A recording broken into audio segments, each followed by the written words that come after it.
Hello guys, in today's video I will be showing you how to fix Chatgpt. Um,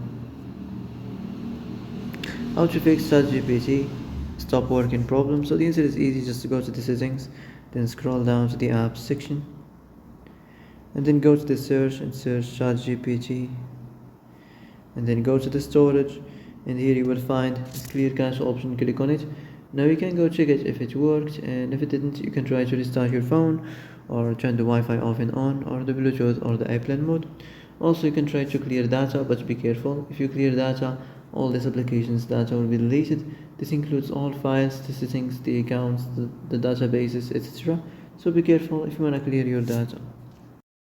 And that's it for today's video. I hope this is the answer you've been looking for.